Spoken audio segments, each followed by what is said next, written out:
Hey everyone, welcome to Viewers, Comments and Questions. It is a Monday. Dan here. Mick here. Hello. Hope you're awesome. I've been away for a couple of weeks. Mick has done an amazing job of holding the fort. So yeah, thank you very much for that, mate. It was wonderful. No worries.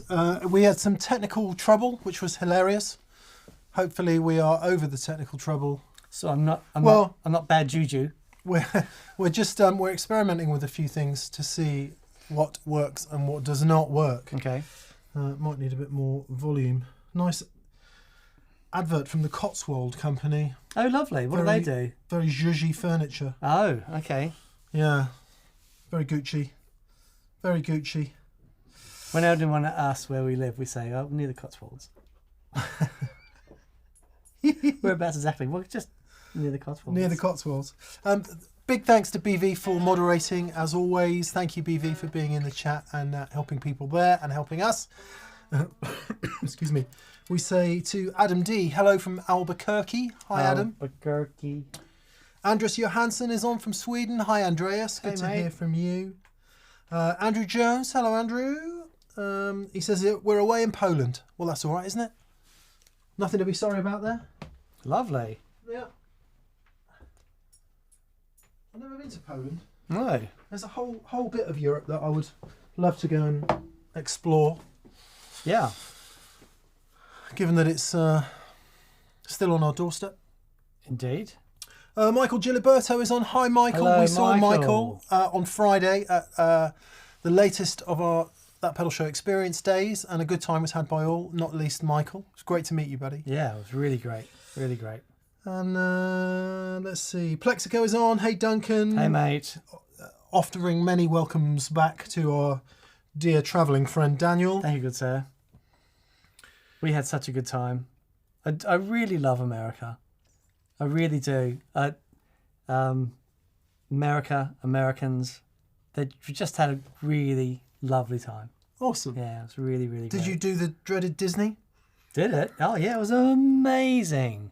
So we'd done Universal with the kids when they were little. And we had an opportunity to head over there. Okay, let's do it. And then it was like, okay, it's gonna, credit card got a beating. It's gonna hurt. Yeah, but I tell you what, man, no one does it like Disney. Yeah. It was. We went on.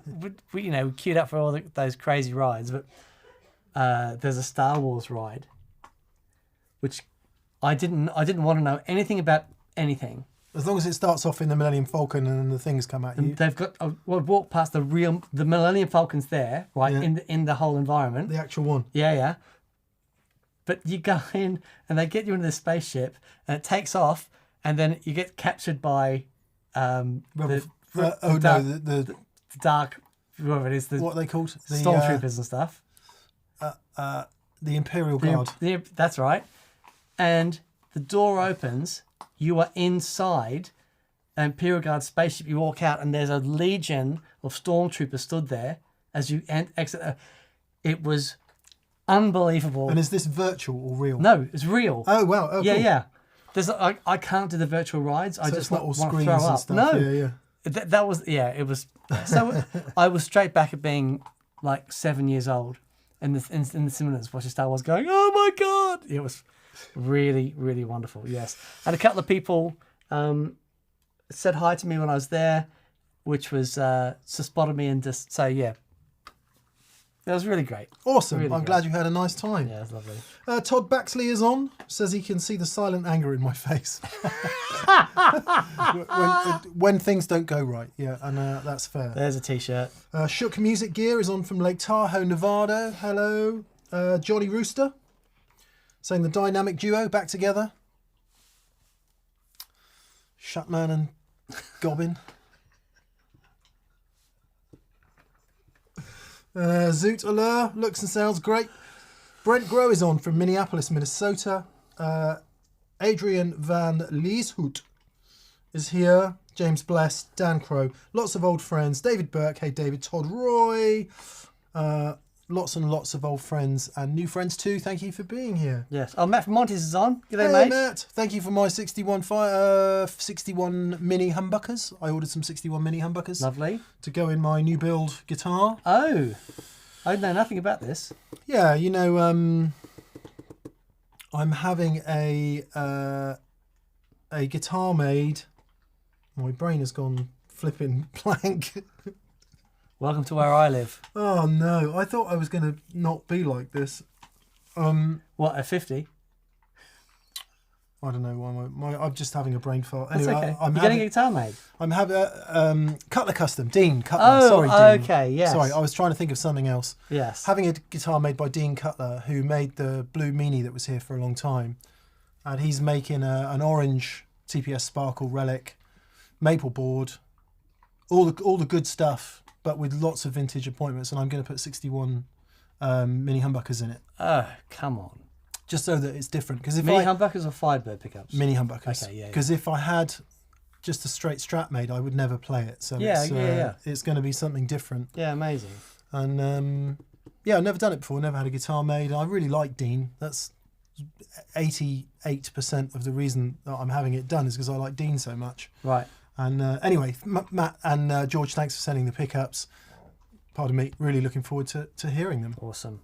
That's great. I think we're a way off yet, but anyway. Jolly good. Let us then stampede to the super chats. I don't necessarily know how many we have. We should have a goodly number by now.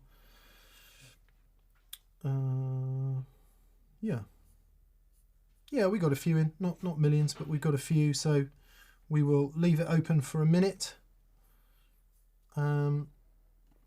BV will keep me abreast of what's going on as usual. Lovely.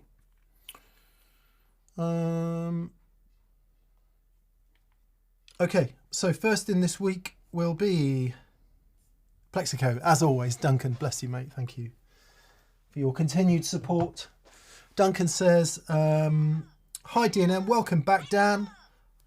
It's not supposed to... See, when you've got the little quiet symbol on, it shouldn't do that, should it? Little thing at the side, though. You just... Do not disturb.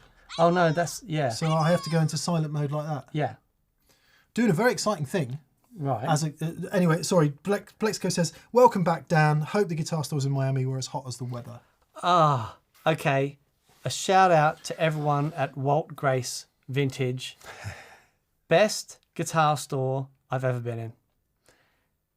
Not a store, mind you. They don't call it a store, they call it a gallery. And it's vintage guitars and vintage cars and motorbikes. They had this amazing old Ducati there that I got filming of for you. Wow. And I've got some footage. Might try and put something together, but just phenomenal.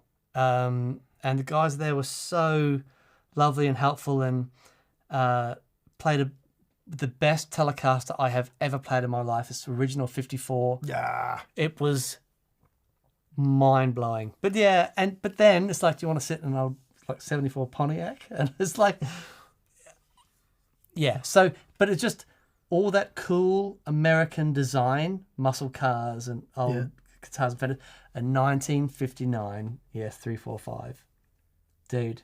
And it looked. I won't even go into it because it's just heartbreaking. Yeah. So,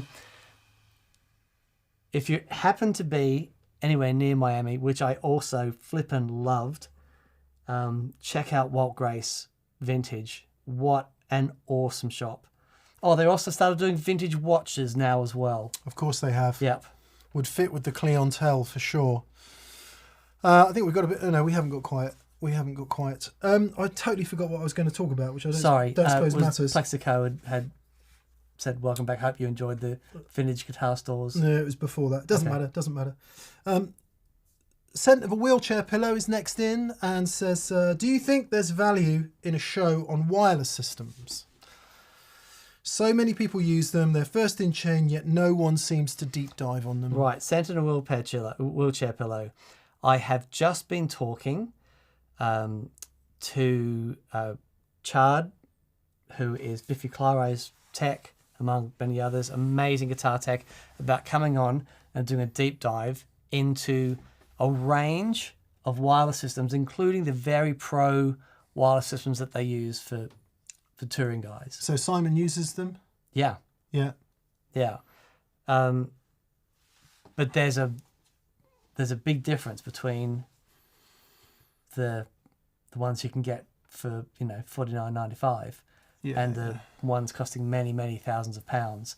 With you can angle the antennas and stuff, and I gave up when they all went digital. yeah. So you had the UHF, you had VHF to begin with, which was a disaster. Although presumably that's what Angus's The UHF, the VHF ones. I don't know what it was, but what was his Solo Dallas thing? What not before Solo Dallas.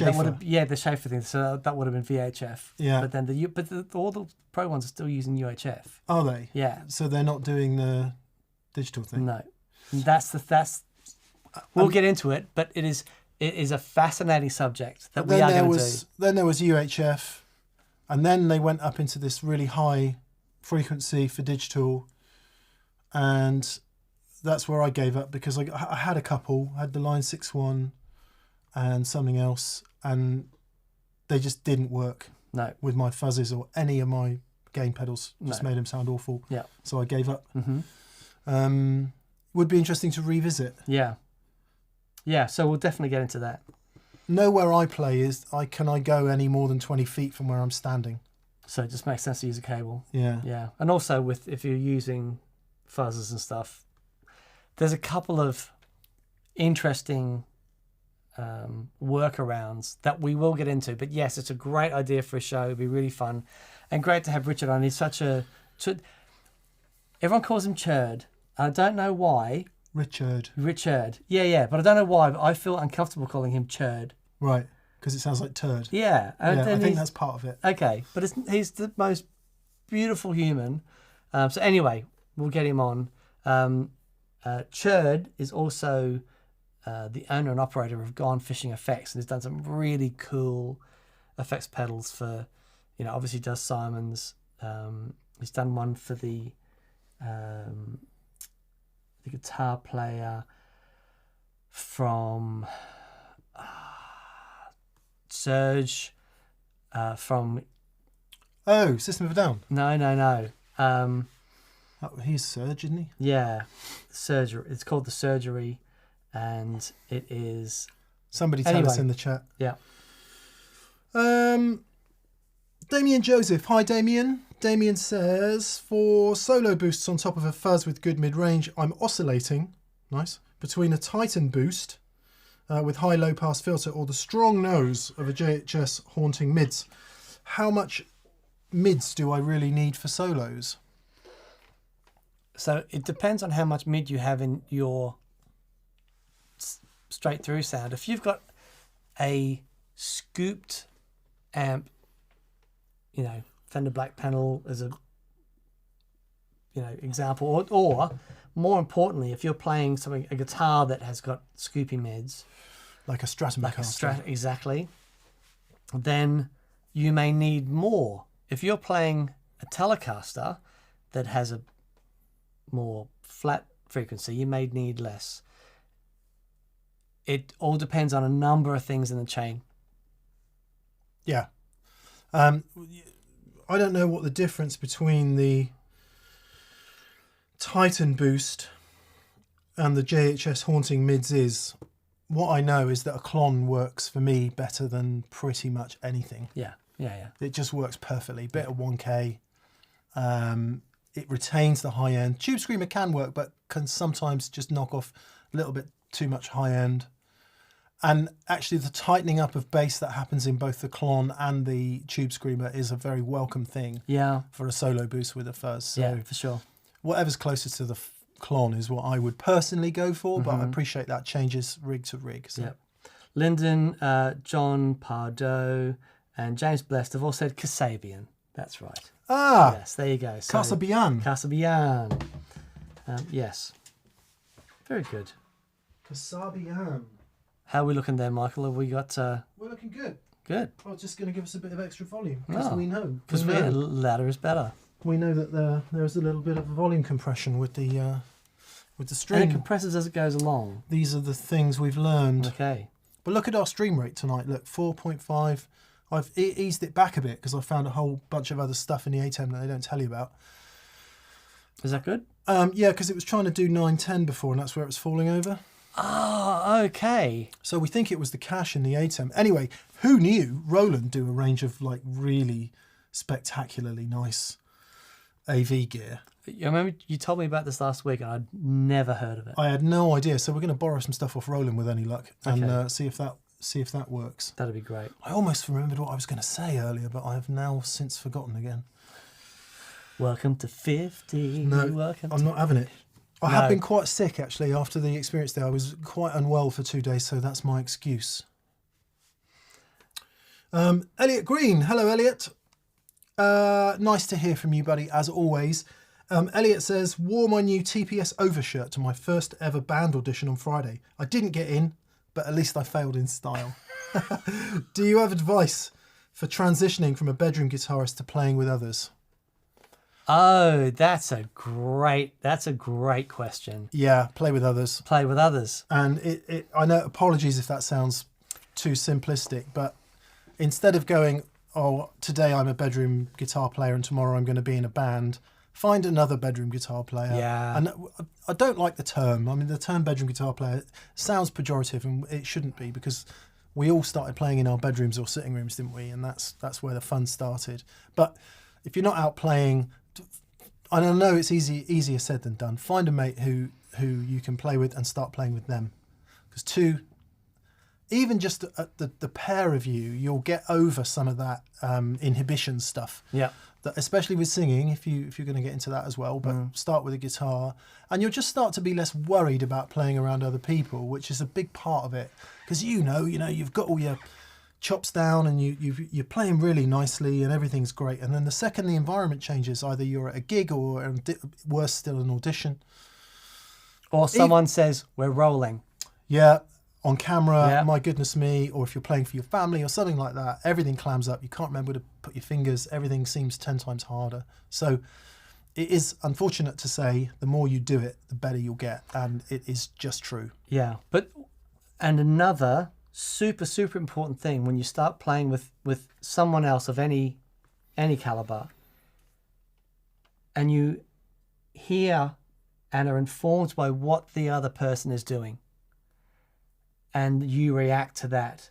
And I think a lot of the times when one of the things that pops up with a less experienced player is when they start playing with more people, they're very much here, just they're in their own thing. They're trying to remember, I need to play that note, as opposed to, I'm listening to what's going on with the groove. That guitar player's doing that, keyboard player's doing that, and you're, being in a place where you can react. That doesn't happen on day one, but it's a really great thing to keep in mind when you jam with other people. When you're with other people, it's not all about you. It's about making music together. It should be all about you, but it's just not. That's just the way it is. But when you go to a jam, listen and react, and let there be space, and let other people have their moment, then you have your moment, and that's an invaluable part of learning to play with other people. That's where the magic happens. Good luck. Yeah, good luck, mate. Good luck. And lovely to hear that you did in style with your new TPS Sabre shirts. I love them. I think they're brilliant. They're very nice. They're very nice. If you haven't seen them, we've got new shirts in the store, actual shirts, and they're very lovely indeed. Please go take a look. I would have mine on, except it's 29 degrees here today. Yeah, it's warm. That's Lovely. unusual for Dan. Normally he's We've still got, coated, yeah. even in clement weather.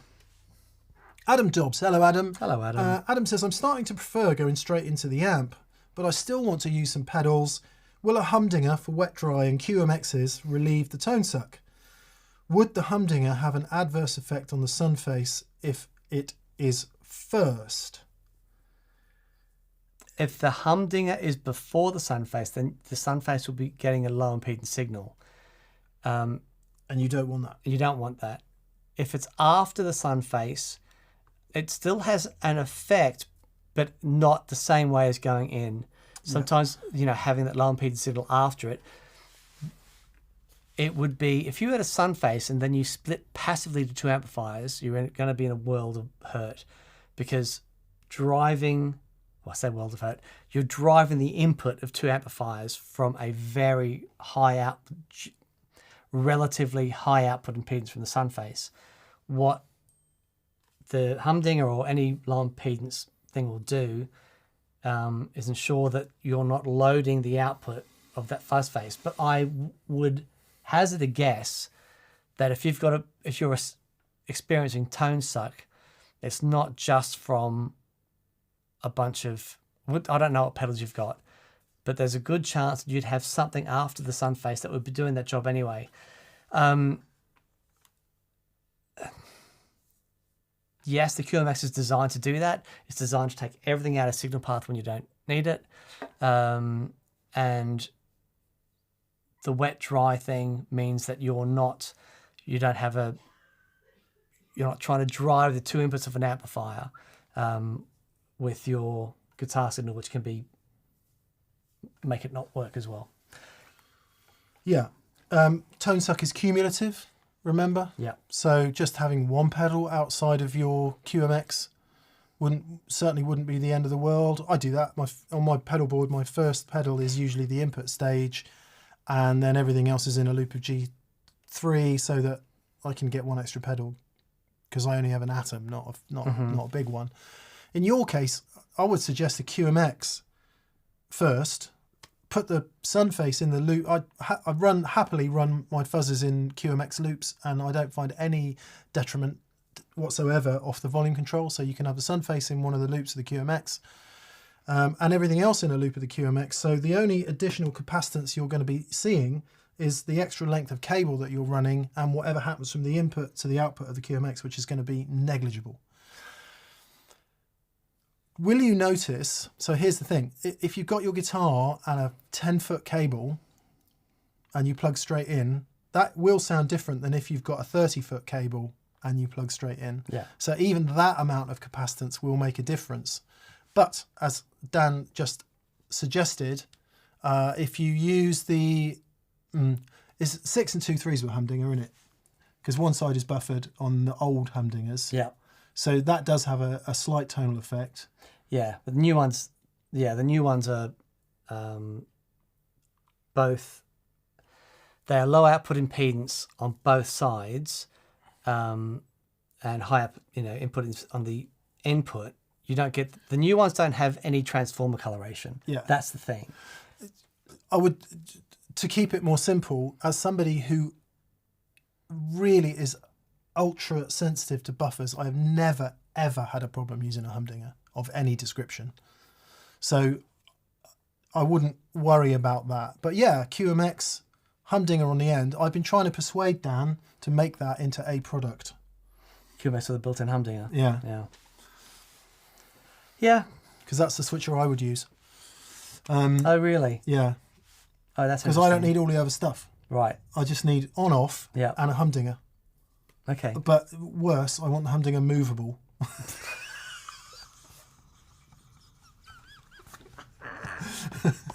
Okay. All right. All right. Come on, that's been thrown down. Okay. Yeah. I think that'd work, Adam. I think you'd enjoy that. Okay, we've got 18 super chats in, so I think I'm going to turn them off. Okay. Thank you, BV. Just to make sure that we do get through them all. So Brian Carpenter, looks like you are last in. If you've super chatted up until now, we will answer. With a brief apology for just going through that thing again. Yeah, we think you'll enjoy that, Adam. Yeah. I feel where you're going with that, enjoying plugging straight into the amp. Dan and I have done a couple amp specific issues just recently, episodes, and the most recent one, which will come out this Friday, is Jesse Hoff came down with Ed Olesko and brought a bunch of vintage Fender Tweed amps, and it was just joyous, wasn't it? Yeah, it was amazing. It was really lovely. I mean, the caveat, which we didn't get into discussing in the show, but maybe will come up as a follow-up show or something else we discuss in time, is that as glorious and as wonderful and as amazing as those sounds are, they're not really applicable to all the kind of things you want to do musically. Yeah. So therefore, augmenting with a few pedals exactly in the way that you're talking about makes a lot of sense. Yeah. There is this false dichotomy that says if I just plug straight into the amp and get a great cranked amp tone, I can't do anything else. Well, that's not true. You can have a hybrid world of some pedals and a lovely cranked amp. Yeah. Why not? Why not? David Downing. Hello, David. Hi, David. David says, hi from Newcastle. Hello to Newcastle. He says, no question. Please take one from the chat. Just to say, after 40 years of playing Strats, Dan has convinced me to get my first telly. I am now the proud owner of a Jason Isbell custom. Ah, mate. Yeah. It's the truth. It is. 6 strings and the truth. It is. Okay, so let's take one from the chat then. So Nate Thunder says, what year is the Les Paul that Warren Haynes was playing during his interview? Okay, I have a very interesting tidbit about that. Is that the question we've taken from the chat? Yes, because I will expand on it. So, this is going to blow your minds. This is the Les Paul that Warren was playing. This is my 2002 R8 custom shop that I bought from Paul Stacey. Paul Stacey toured with this guitar with the Black Crowes and Chris Robinson. When he was touring with Chris Robinson in America, who were they supporting? Government Mule. Oh, no way. Warren has played this guitar before with Paul. No. Yep. Paul told you that, did he? Yep. That is properly amazing. Isn't that crazy? That's incredible. There you go. Wow. Jim, if you're watching, Jim Walsh, who facilitated the Warren Haynes interview, Jim, thank you so much, buddy. Thank you, mate. That was amazing. If you had just got all the details of that, please pass that on to Warren, would you? Yeah. So, yeah, Warren's had already played this guitar. That's too cool. It's mind-blowing. The bit we didn't video because it I don't know, it wouldn't have been right to video it, but I kind of wish we did. We took Warren through a whole bunch of guitars, so various Gibsons, everything we have around, 335s, Les Pauls. And it was interesting just watching him go, yeah, no, yeah. And then he picked that one up and then that was it, wouldn't he? He's like, yes, this is the guitar. And you had actually said beforehand, I bet you he gets this one. Yeah, because there's something about the voice of this that... Yeah, that was certainly was my prediction. Yeah. But he has already played this when he was jamming with Paul. Far out. When he was... Far out. There you go. It's a great guitar though. Justin Irons. Not irons as in ironmongery, but irons as in those things in electricity. No question from Justin. Hopefully we'll see something from you in time. G Barge. Hello G. Always good to hear from you.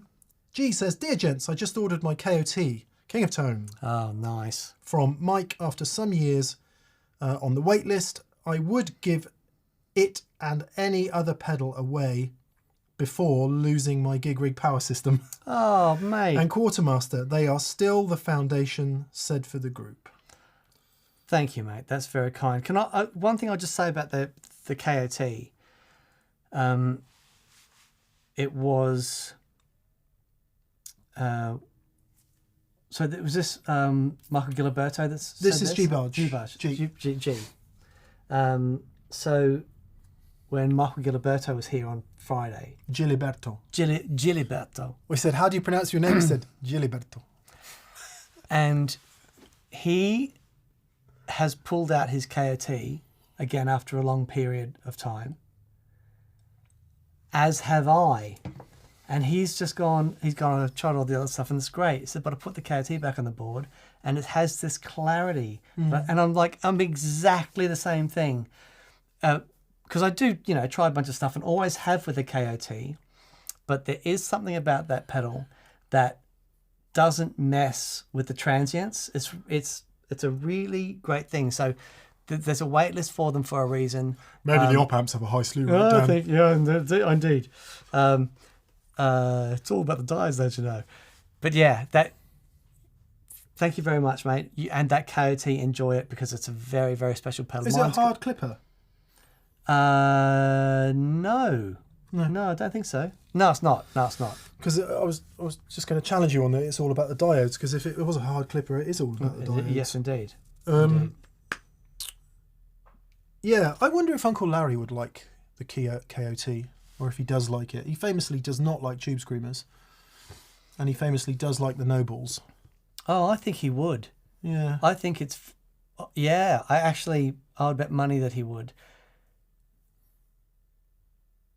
Yeah, I'm just thinking what amp does he use, but he uses all of them. G Barjaj, sorry Dan, I know how reluctant you are to say so on TPS, but I'm an actual user and I love this community, and people occasionally ask about power. Your system translates directly to confidence. Nothing better. Oh mate, that's... Yeah, man, it makes my day. Really, and it's so heartwarming when I hear you say that and other people say that. It's really wonderful. So thank you so much. My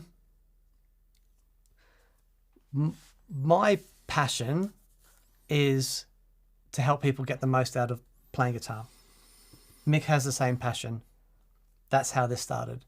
So I'm not trying to sell anyone anything, which is on a, videos on the Gig Rig channel, and I'll go into that mode there and do all that stuff. But here, what we want to do is help you feel connected and enjoy all the stuff to the full. So I am reticent to bang on about our stuff too much, but thank you. I really do appreciate that, mate. That's very kind. Yeah, thank you, G. That's for you, G. Daniel Thornton. Hello, Daniel. He says, good morning from drizzly Seattle. I'm given to believe that it predominantly drizzles in Seattle, doesn't it? Yeah. Right up there on the top left-hand side of America. Not in Miami, but in Seattle. Pretty much diametrically opposed geographically. Right. There you go. I'll be joining you on the 6th. That will be the 6th of September, our first experience day back after the summer holes. Lovely. And I'm really looking forward to seeing the studio setup. And we are looking forward to seeing you, Daniel. He says, apologies for Catherine's coughing. She too is sick. I'm a television producer, and so I'm so impressed with your production values. Keep up the good work. This man. Well, this man. Daniel, I've got a million questions for you then, because we're yeah, man, it's been a fight to get it to where it is, and it always needs to be better. So I expect lots of chatting. Very good. Yeah.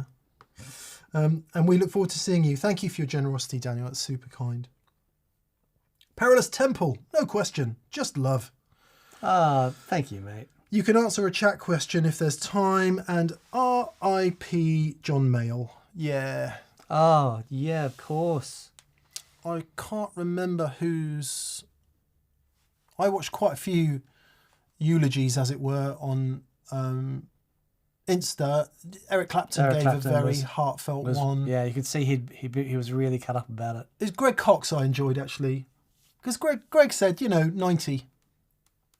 Good innings. Yeah. Good innings. Yeah, well played.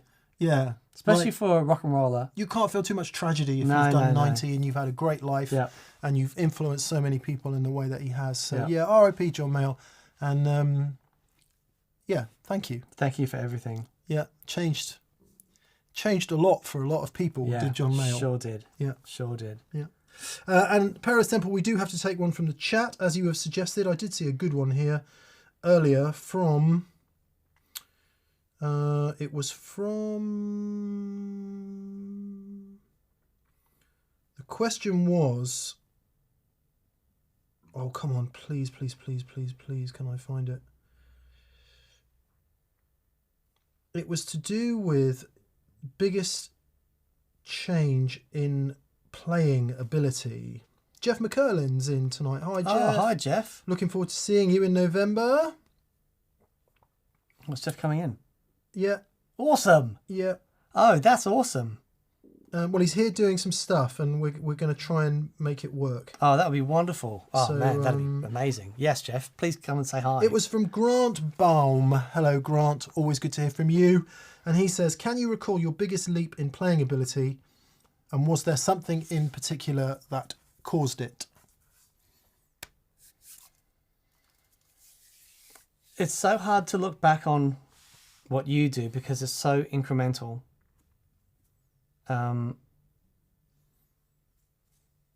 So I can what I will say is that again, I was talking to Paul Stacey yesterday, and when I first got to the UK and he'd heard me play and stuff, and then yesterday he says you're a completely different guitar player in a completely different league than what you were when you first got here.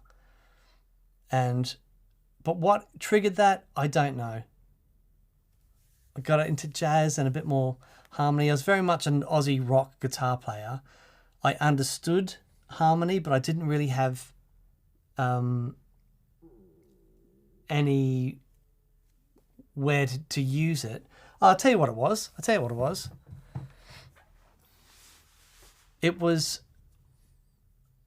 had a conversation with Kurt Fletcher as I was giving him a lift to the train station. Bless you, Kirk, you awesome human, You beautiful man.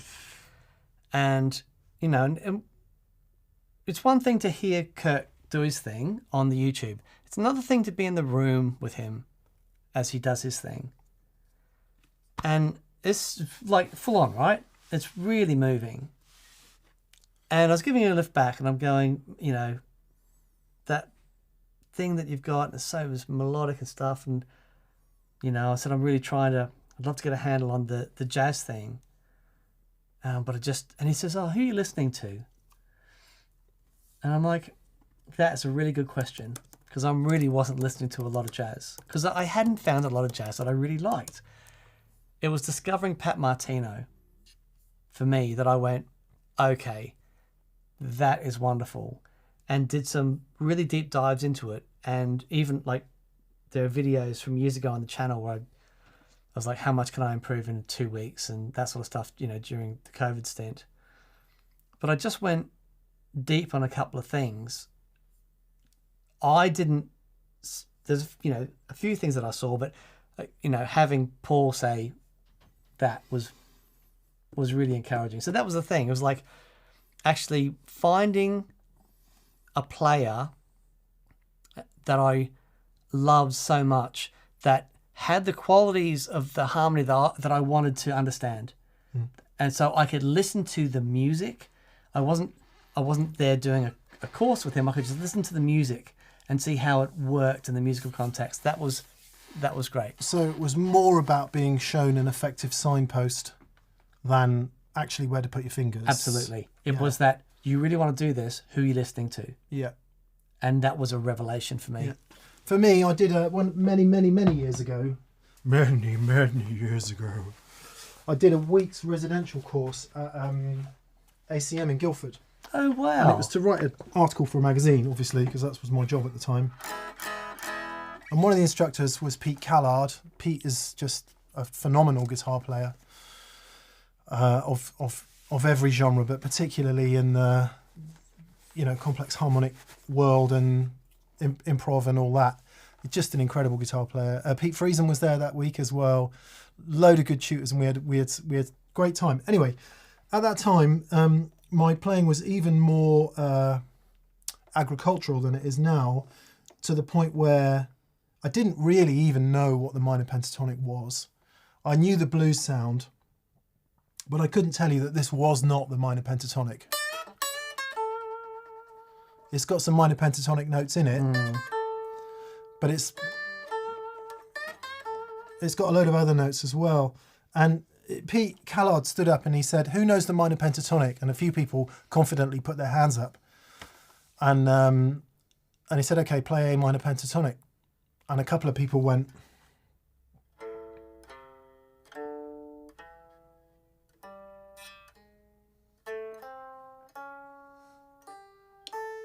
and sort of messed around with it, something as simple as that. And I kind of knew that. That was it, but I couldn't work out if this was in it. Okay. And he said, no, just play minor pentatonic. And then he said, what I'm about to play for you now are only notes from the A minor pentatonic. And he introduced concepts like string skipping. Right. So he went.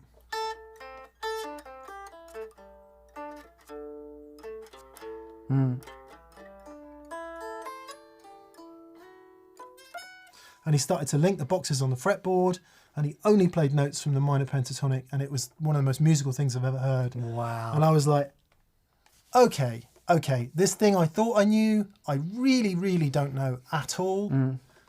And just by not having to learn anything more harmonically complex, just by using those notes, I realised that this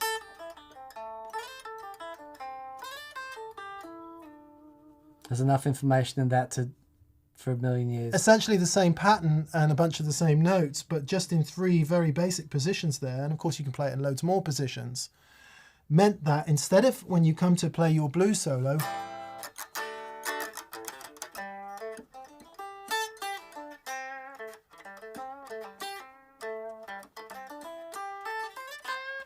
you didn't have to stay there, right? You could go, or whatever.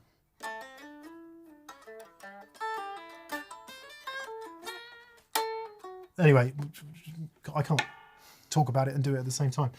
And then that essentially stopped me from saying this is A minor pentatonic Yeah. to It's there. this is A minor pentatonic, Yeah. if you choose to see it that way. Yeah. That was the biggest leap. My guitar playing made a vertical curve after that week. And, Awesome. and stayed on that plateau for quite a long time. Awesome. Chris Quinn has said being in a band with Dave Gregory couldn't have hurt your playing. No, that was, far out, man.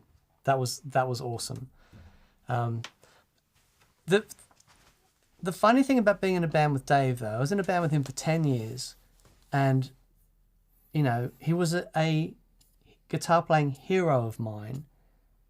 And I was in a band with him for 10 years, and nearly every Tuesday night we had a rehearsal, and I was this far away from him, watching his fingers, watching what he did, and I still couldn't tell you how he does what he does. It's such a personal thing.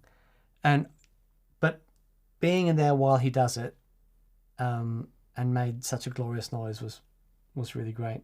Yeah.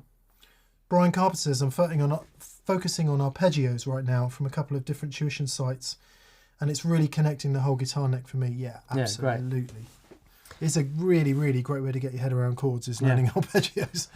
I tell you what's interesting about the pentatonic thing, though. I was doing from practicing for some of these songs I'm going to do in this new band, and I just started playing the melodies of these tunes.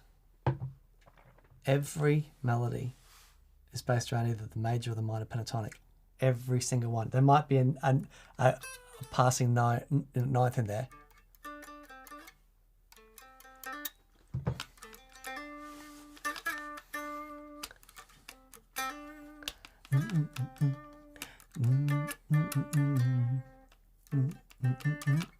Yeah, they're always much simpler than you. It's so very often much simpler than you. And then go and do a Whitney Houston song. It's all pentatonic. Yeah. And we think, okay, what we need to do is, it's like, actually no. Listen to the way Chris Buck does his thing. The reason he can play like that, it's all pentatonic notes, or mainly pentatonic notes. But what he's got is that approach and the vibrato. He sat down and listened to melody. Yeah. Anyway. Completely. That's great. I was saying to Dan and some of the experienced guys on Friday that I took a very easy day last week because I was starting to not feel very well. So I watched a bit of TV, and I watched some of the replays of the BBC Proms, which is a series of concerts they put on usually at the Albert Hall across the week, and or across the month anyway, whatever. And there's some famous conductor dude retiring, Sir somebody or other. Wazzy von Waverstick. You'll know who he is, and or you might know who he is. And they did Mahler's Fifth, and it's very moving. Like talk about full orchestra, dynamic, whisper quiet to roaring loud. And I was listening to a lot of the melody and the harmony, thinking, I understand this. I mean, I don't understand how to play it, and I certainly wouldn't understand how to orchestrate it or recreate it. But in terms of comprehension of melody and how the tension and the release and all of that, I understood it. And it just struck me for a minute that at some point, and this is not, I don't mean this in any sort of pejorative sense, but there is a whole bunch of music that I can't understand harmonically, that is too out there, that is too far away from what would appear to me as diatonic harmony, you know. Yep. And I'm interested to know where that happened. I'm sure the classical composers began it. I'm sure it began with them doing disharmony and stuff, but doing it for a very specific purpose, juxtaposed with harmony. Yeah. So dissonance against, absolutely, in order to create tension. Completely. But then it does seem to me there's whole genre of music that are based purely around dissonance and like jazz really pushing it all the time. Yeah. It's more dissonant than it is consonant. It's one of the things that my favourite jazz players. So Simon Rattle, thank you, John Pardo. You listen to Mark Elder. It was Mark Elder. Sorry, Sir Mark Elder. Chris Johnston. But you listen to players like George Benson and Wes Montgomery, and these guys have got all the harmonic knowledge under the sun, but they'll bring the melody back to pentatonic stuff. But the way they swing and their process that makes it sit in a very But when they want to create tension, they do that. But then the resolution's so beautiful, you know. Yeah. It was very moving. I promised myself I'm going to go and see a few more classical concerts, because it feels like it remains the preserve of pure music, right? And the volume and the dynamic range of it is just astonishing. So Teen and I went. We were invited. You were invited, but you were busy. I'm so sorry for Nathan. Nathan invited us along, and so we went along and we sat quite close to the front. Tell you what, mate, those orchestras are not quiet. Loud. Wah. Yeah. And you know, it's like, okay, there it is. It's dynamics. No one in the audience is going, "Excuse me, you're too loud. Yeah. We're going to put up the light system. Can you all go silent stage, please?" No one is doing that. Chris Liddell. Hi, Chris. It's always good to hear from you. Chris says, is there a pedal that can give me the essence of a 12-string without having to invest in a 12-string? Welcome back, D. Yeah. So for the Blues Implosion gig that I did last Thursday, we did the Doyle Bramall tune that we had previously done in the TPS band, which is his version of Jimi Hendrix's Hear My Trainer Coming, which is D-tuned to D and played on a 12-string. Spent 10 minutes at the rehearsal trying to get the 12-string in tune and just gave up. I'm like, I can't do it. So just took a strat down to D, which took 38 seconds. Okay. And I totally hear you on the not wanting to carry a 12-string around. Yeah. It is pain unless you've spent enough time with it to get it. Yep. So anyway, there are various 12-string simulators. What about some of the Pogs? Do they do it? Yeah, they can do it. My problem with the 12-string simulator is if you get an octave pedal, on 12-string guitars, you've got octaves on these 4 strings, the E, A, D, and G string, but you've got doubling unison of a course on the B and the E string. Yeah. And of course, the 12-string simulators they don't differentiate between these 2 strings. Oh, do they not? I know the Boss OC5 can let you just play that string, but yeah, no, I mean, I could be mistaken unless there's some very clever 12-string simulators out there. Digitech do one called the Mosaic. Right. Keeley, in the recent Beach Boys series of pedals, have done one called the California Girls. Okay. 12-string simulator. And I'm going to say, without knowing at all, so this is a pure speculation, because it's new, because it's Keeley, and because he'll be on top of the DSP, that's probably going to be as good as you're likely to get because it's new. Yeah. And it's the latest bit of tech that enables that to happen. So I would certainly watch the demo. Brett Kingman has done a good demo on that. Okay. But that it does that thing where, I mean, if I'm playing a D here and I'm playing it here, then how does it know that I've got the octaves on these strings and not these strings? You know what I mean? So yeah, it's a tricky one for me. Scott Gaylor is saying the H9 does a pretty good 12-string. Yeah, I mean, Eventide, undisputed king of pitch shifting, Shifting harmony. Yeah, absolutely. Interestingly, Martin once did a Roger McGuinn signature acoustic guitar. Roger McGuinn, famous for the Byrds, famous for using a 12-string guitar. And in order to simulate some of that 12-string thing without it being a full 12-string guitar, it was in fact a 7-string. So the only string that was doubled was the G. No. And that gave enough... That's wild. That gave enough difference. Oh, that is wild. to give a simulated 12-string sound. I'm just wondering if you could rig up some kind of double saddle and extra nut slot.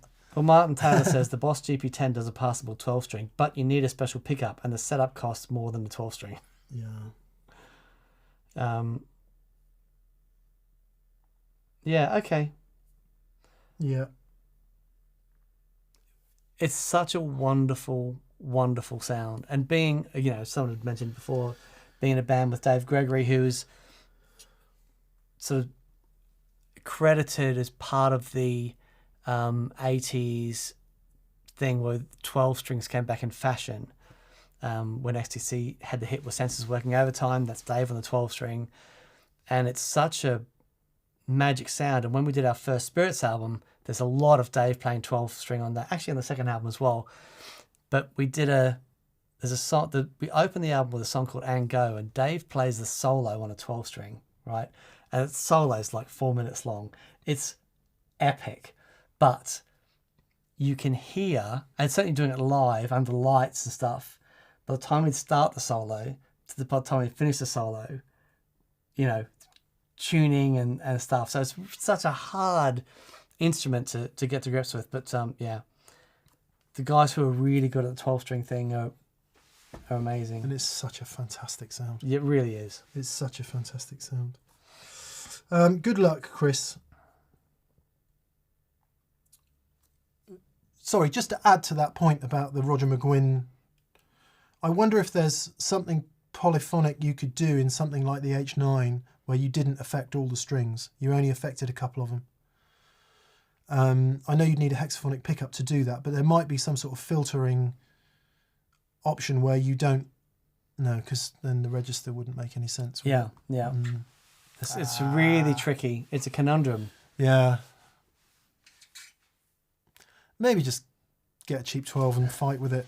Yeah. Actually, what you could do, this is a semi-serious suggestion, is get a 12 and take off a bunch of the dual strings.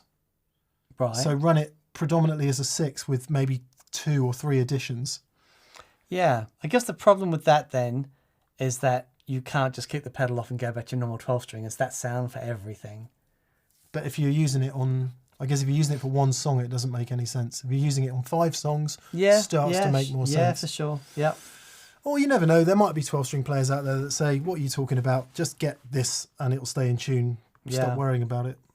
Oh, okay. So this is interesting. Frankie Holt says, get the sub pickup. So, interesting. If you had a sub pickup, what you could do... So the sub pickup is the submarine pickup, which you can place underneath specific strings. Right? And actually the sub pickup, there's a new one where it has a specific pickup for each string that you can then route. So what you could do is put the submarine pickup under somewhere, route the E, A, D, and G to something like a POG, polyphonic octave generator. So you need to be able to play chords with it, obviously. But then the B and the E strings, you route to just a doubler, like a chorusy doubler. That would do it. So you'd need two separate pedals to do it. If you really want to go into it, two separate pedals on top of your direct sound.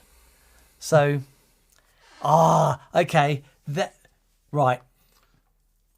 Dan's on a mission. I think that I can see a show coming up. I can see a show coming up. Okay, hang on. Let me just get this in there. Okay. Apparently, Ovation made a 9-string Adamus for that reason, and Vox did a 9-string as well. Right. Interesting. Been a while since I've said interesting. Martin Westacott. Hi, Martin. Martin said he visited Anderton's and he got a Les Paul for his 50th. Happy 50th. Mate. Happy new guitar. Lovely. Any Les Paul specific pedal recommendations? E.g., you'd say a Tube Screamer with a Strat. What about a Les Paul? Tube Screamer. So depends what sounds you want. Yeah, definitely. I remember that the Marshall sound through a cranked Les Paul through a Marshall, awesome. Treble booster, fantastic. But there was a while there where people were juicing their Marshalls with Tube Screamers. Name, as the name would suggest on the box. Before it was like, oh well, no, it's only for Strats. Before anyone had that information, it's like, well, no, Tube Screamer, try this. Yeah, well used in hard rock and metal. Absolutely, they work brilliantly into with Les Pauls into overdriven things. Great. Treble boosters, of course, are a good treble booster that distorts as you turn it up. Awesome. Beano Boost, Analog Man Beano Boost would be the treble booster that we would recommend, because it's got the 3-position frequency switch on it as well, so they can be a little bit hateful if the amp isn't really cranked. But that said, if you've got another overdrive pedal, treble booster into other overdrive pedal. La Magique. What else would we say? It really just depends what you're into. I mean, if you say Les Paul, what do you think of? Slash. You think of Slash. I think of Peter Green, I think of Kossoff, and I think of Clapton in the mid-60s. That's what Les Paul means to me. What was obviously there's Beano with Clapton and the Les Paul. What else was there with the Les Paul? From Clapton? Yeah. Apparently he used it to record a lot of Cream studio stuff, but not necessarily live. Okay. Oh, but that was it. It was all about that Blues Breakers era. Right. The sound of British blues. So perhaps then, if you like that kind of thing, some kind of Marshall Blues Breaker type pedal, for which we would say, I don't know, JHS Morning Glory, all the myriad Blues Breaker type pedals out there. You know what? Why not the reissued Governor? This. Oh yeah, Room 40. The Room 40. Check this out. It's an absolutely superb Marshall in a box. Look at that. Although, as Simon Hartley will attest from the experience day on Friday, we couldn't get it to sound much like a Marshall for him, unfortunately. Oh, really? Into what? Sorry for the disgusting sounds. Anything. Okay. To my two rocks, predominantly. Oh, that's interesting. Yeah, start there.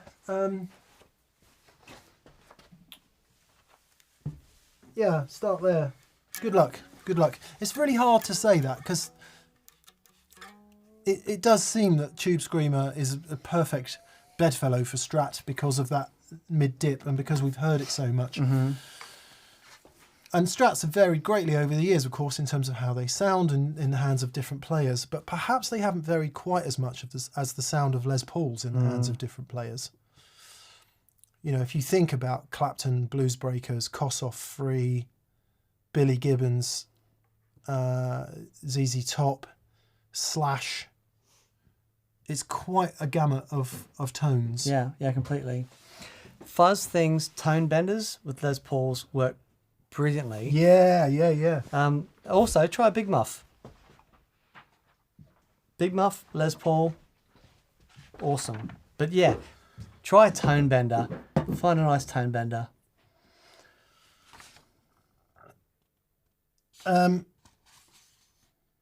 Beep, beep, beep, beep, beep, beep, beep, TPS News. Beep, beep, beep, beep, beep, beep, beep, beep, beep, beep.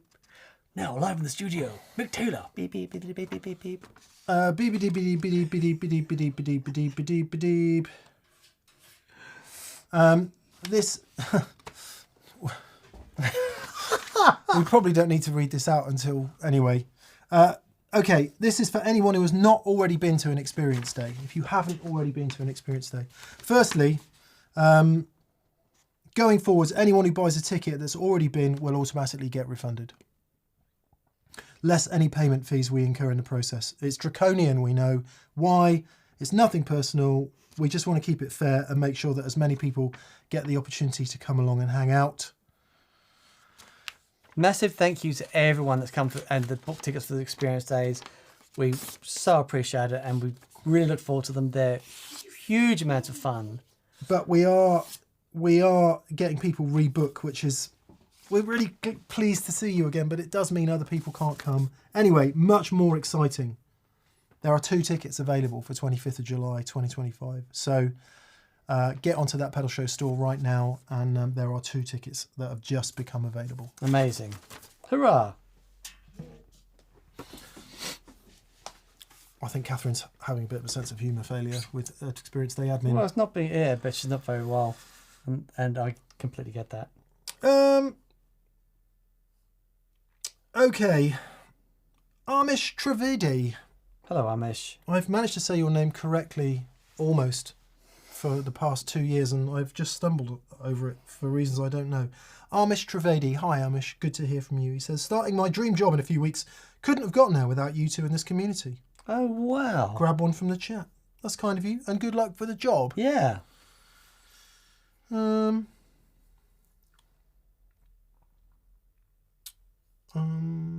Right. Let's see. Guillermo Farfan says, obviously with a name like Guillermo, we have to roll the R. Farfan.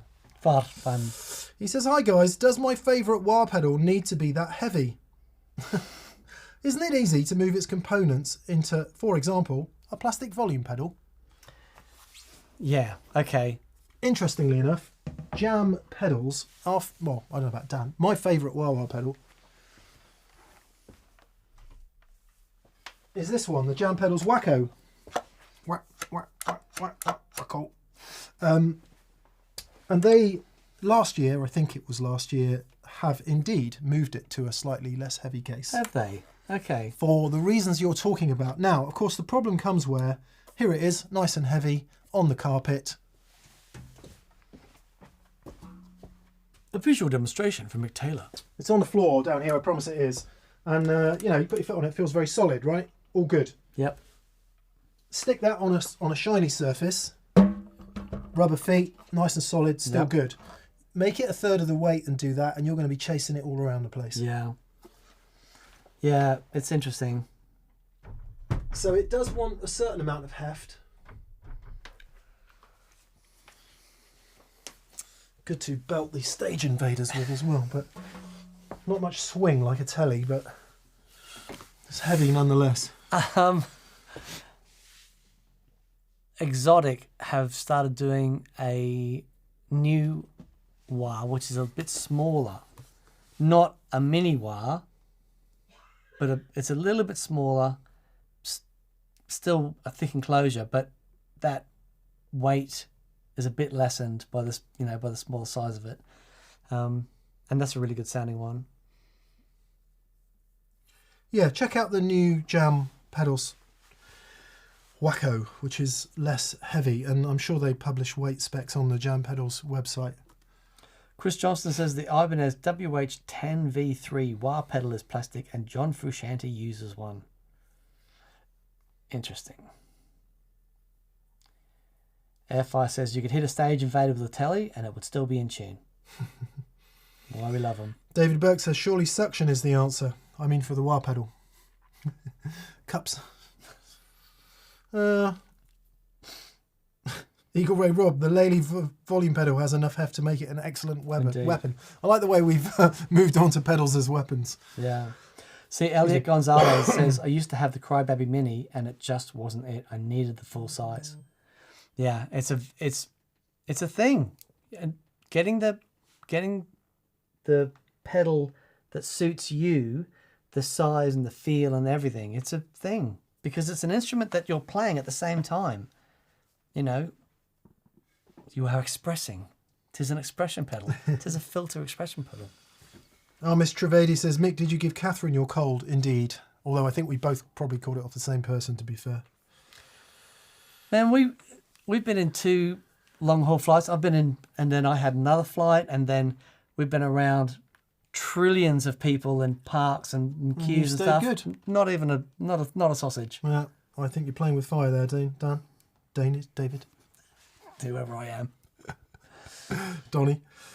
David Burke. Hi, David. Always good to hear from you. David says, howdy. Been selling some gear recently. So far, no regrets, despite being in 2 minds when originally listing some things.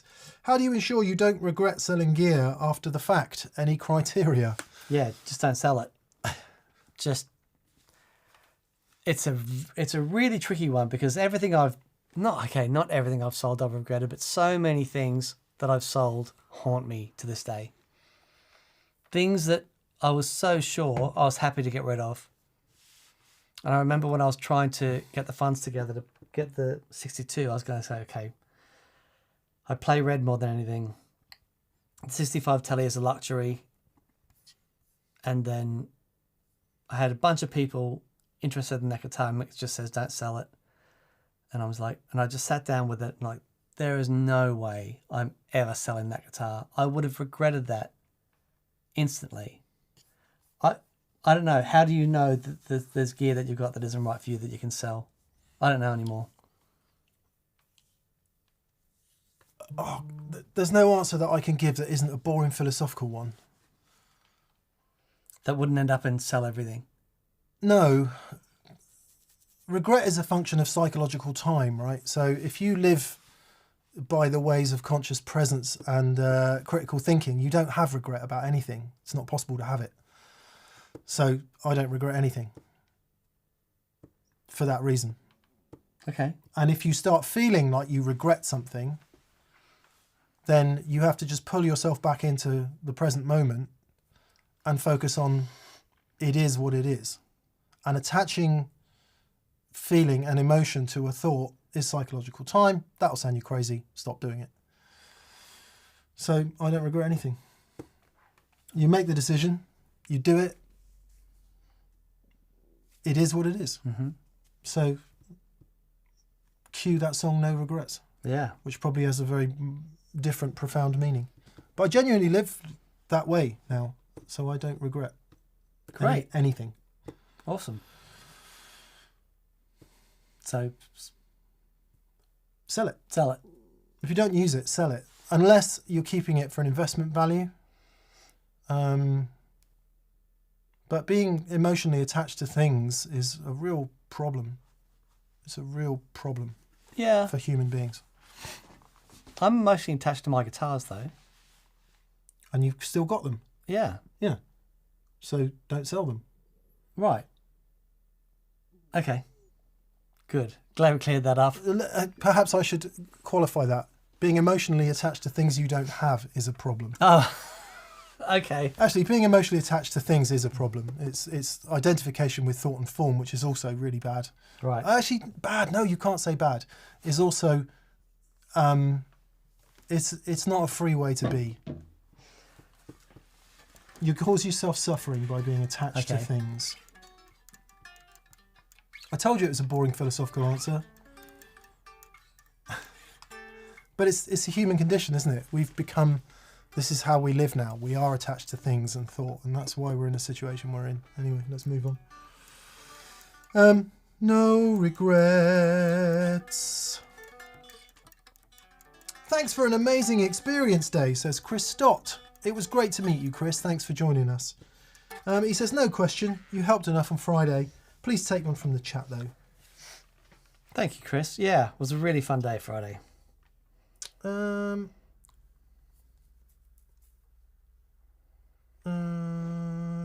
Joseph McCabe.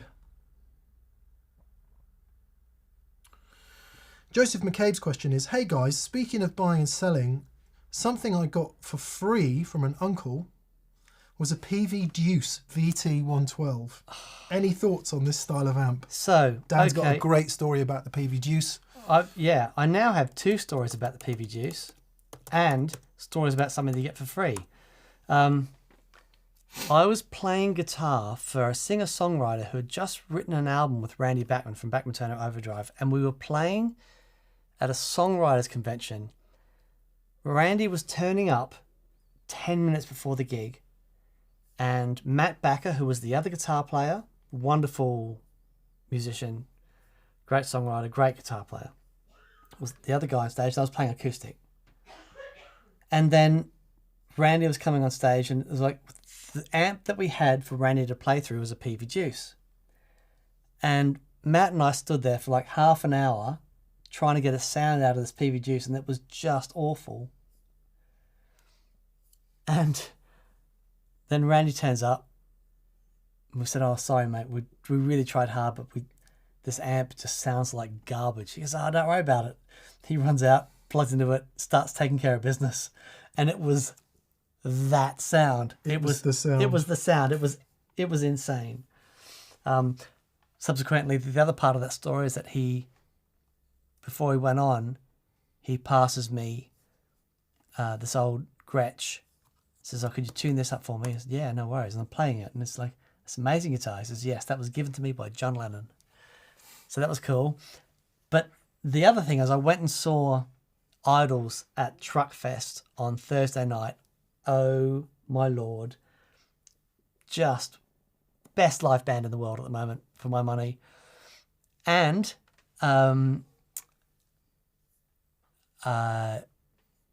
Mark Bowen has added a Peavey Deuce to his rig. Was it Lee? And Gav, the tech, had to go and find 4 of them.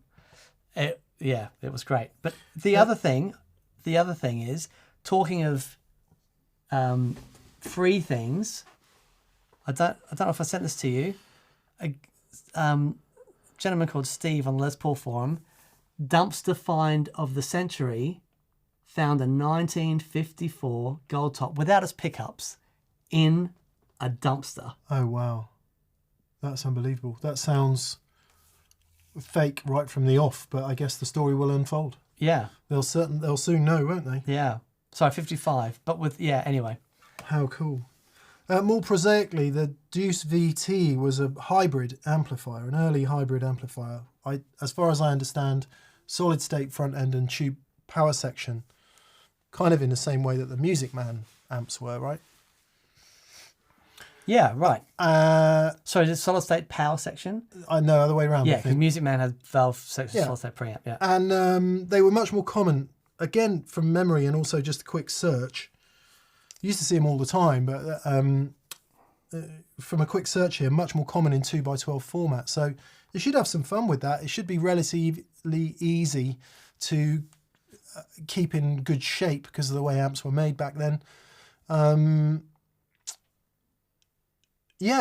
Solid state front end, tube power section should be completely fine if it was free, right? Would work great in a wet dry setup because it's all analog, so you've got no latency issues if you want to use it as your one or other amp as a wet dry. I think there's a lot of kind of hidden gems in stuff like that because we're all focused on, oh man, it's got to be like a perfect deluxe reverb but there's loads of other stuff that's just kicking around that you might get from someone who's left it to you, or a gift, or it's the thing you've had sat under the stairs for months. Insert macabre joke here. That you've had just sat around. That's the thing you don't use anymore, and that can be a really great way into your wet dry Yeah. situation. So if you've already got an amp that you really like, why don't you try the VT as the other amp in the wet dry situation? Yeah, If you've beautiful. not tried it again. Beautiful. But yeah, it should be good fun. Yeah, I had a Music Man 2x10 thing played that for years. It was a brilliant amplifier. You liked it? I hated them. The other guitar player in our band had one, and I really didn't like it. Right. I didn't like any of Clapton's sounds when he used his. Oh, either. really? 2x10? Just in general, Music okay. Man didn't like any of it. Yeah, Right. but people do really love them. So Yeah.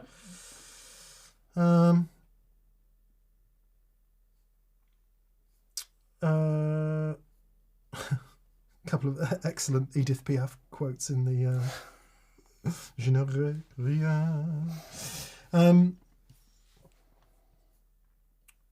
Yeah, good luck with that. TJ Nilsson. TJ, hi TJ, thank you for your question. He says, hi from California. I've been using my gig rig 321, where one of the settings is a boost, and it's been great for an let's have a little more button. Oh, brilliant. Well done, mate. And the question is, do you have any favourite unorthodox pedal uses? Yeah, I've got one very significant one. Okay. The way I use my Mythos Argo. Oh, yeah. Mythos Argo, pretty much my favourite octave pedal, made in the style of the Prescription Electronics Clean Octave blend, right? So you've got Octafuzz, but you've got this other third control, the blend control. Yeah. And what I discovered one day,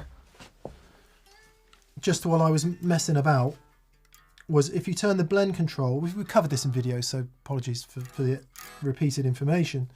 Turn the blend control down to 0, it is a fine sounding boost. Oh, it's really fine sounding boost. Yep. So what I took to doing then was to use it as a boost, but then when I wanted the Octafuzz, turn the blend up, because you know, you don't want, well, maybe you do. I don't want Octafuzz on every song, maybe 2 songs in the set, something like that.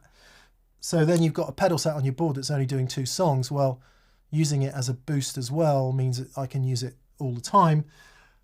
In addition to which, we've spoken to Zach, and he is making us some dual foot switch ones so that this becomes foot switchable.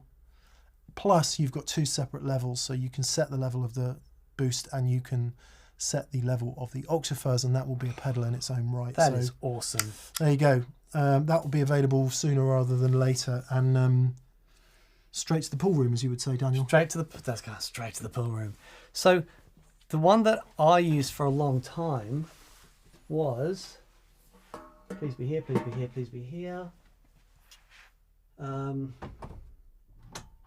I've got an old Ibanez. Okay, there it is. So this is my old Ibanez 89 analog delay. Right, there we go. Check that out. All dusty and dirty because I haven't. Come on, focus. Focus. There you go. No, it doesn't want. Anyway. You talk. I'll show the people. All right. What I did is I took the delay knob, I took the delay pot out, and I put a jack in and put it on an expression pedal. And when I kicked it on, I would use my foot to wobble it backwards and forwards to create like a faux chorus thing. Oh, well. And it was the best sounding chorus because it wasn't a constant sine wave. Yeah, and I've never found another chorus that sounded quite like it, but you know, then I get into every other chorus I love. But yeah, that was a way I used that for ages. It was, yeah, such a great sound. Mike says, my man just leaked the next Mythos pedal. I love it. We have talked about it before on shows. It's not the next Mythos pedal. It's an addition to the range, which, yeah, And we haven't actually signed it off yet, so we have talked about it before. You know it's coming.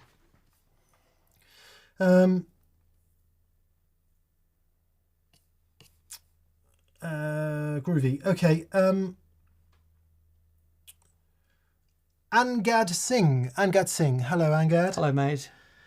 Hey guys, thanks for great content. I just got a Milkman, the Amp 50 that I'm loving, and I want to try with a cab in stereo with my Princeton.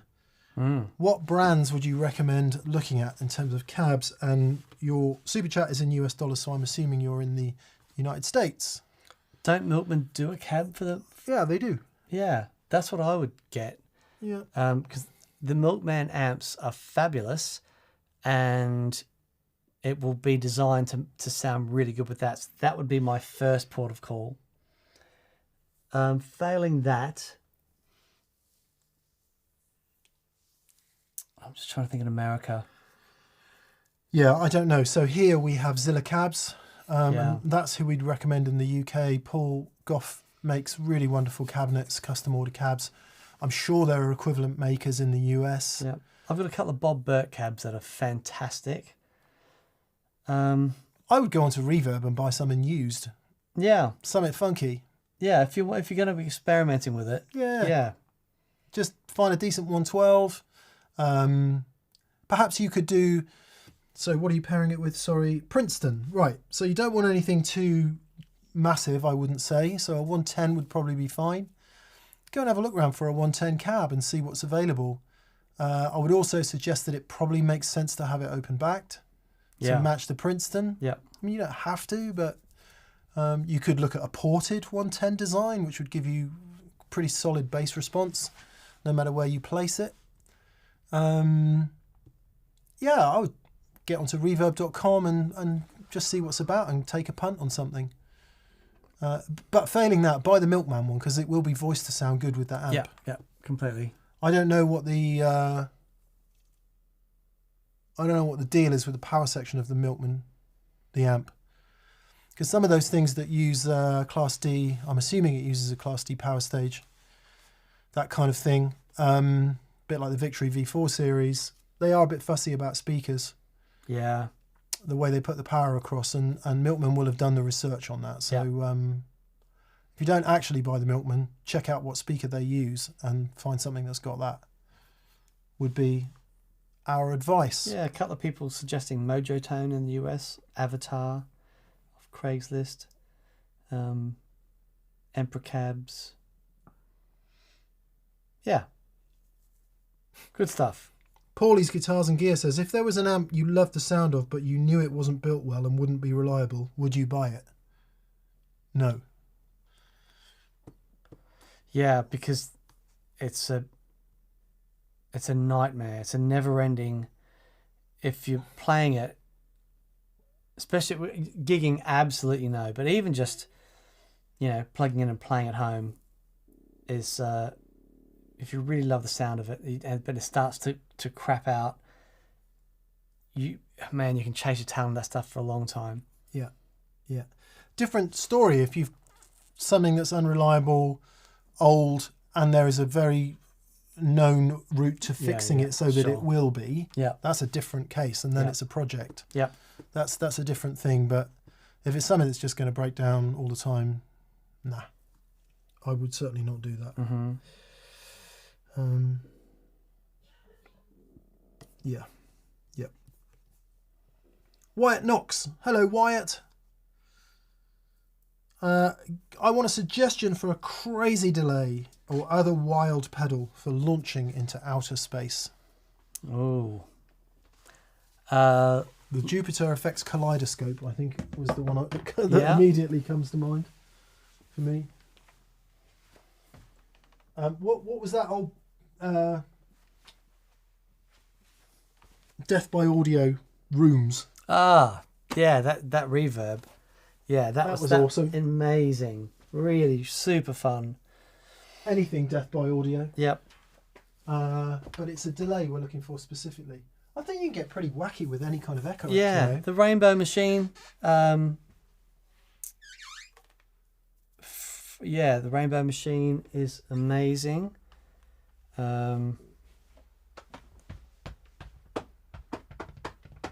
am I? And obviously the fully featured stuff like the Meris LVX, I don't think it comes any more radical than that, does it? No. Yeah. But kind of pricey and expect a long learning curve. Yeah. Stuff that's just really good fun straight out of the gate. Actually, I'll tell you what is really cool is the Earthquaker Avalanche Run. They still do that? Yeah. Avalanche Run, Rainbow Machine. Yeah, Earthquaker do a bunch of that really cool stuff. Disaster transport is what I was actually trying to think of. Right. Earthquaker Devices Disaster Transport. I don't know if they still make it. I think they might have reissued the SR for a minute. Well, also they do a pedal called the Afterneath, says Prince Phil, which is a good reverb in that ballpark. Look at the lovely light. Look at the lovely light. Woo, woo, woo. Yeah. Loads of groovy things out there, though. That's the trouble, isn't it? Dan and I discussed this quite a bit. We're at a point of really, really confounding saturation, if you'll excuse the term, with guitar pedals. So it's really interesting that the range, so you can have you can have a do-it-all delay pedal, you can have a do-it on multi-effects, just singular effects, a delay pedal or reverb pedal that does a million things, or a delay pedal or a reverb pedal that does one thing specifically. When we had Chris in here, Chris Benson, like that envelope follower controlling the modulation of the chorus, such a specific sound, but it's so cool. When we had Baroness in, and some of the stuff they had on their board, these boards with these just pedals that you couldn't use more than twice in a set. Yeah. But when they turn them on, the world is coming to an end. I mean, it is so interesting. And there is so much creativity with a lot of these pedal builders. It's really wonderful. And so you will find delays and time-based things that you step on Chase Bliss. Yeah. Some of the stuff you just, the mood is still killing it. Step on it and things just go. Can you think of any pedals that enable you to affect the delay repeats by putting something in its own loop?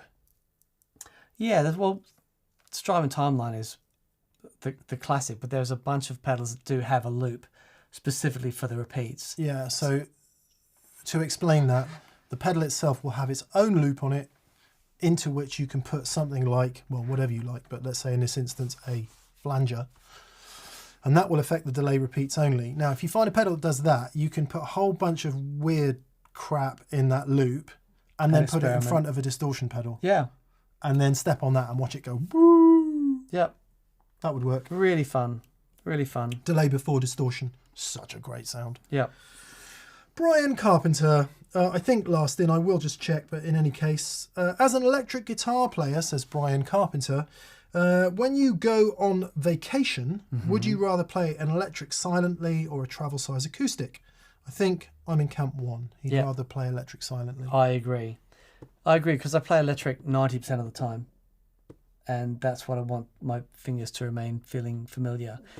However, saying that, I picked up a practice tidbit. Is that what you say? Dodd Rubberneck apparently has a loop. Yeah, okay. Dodd nice. Rubberneck, yeah. Nice. Practice tidbit from our friend Robin Ford, who almost never plays his electric guitar without it being plugged in.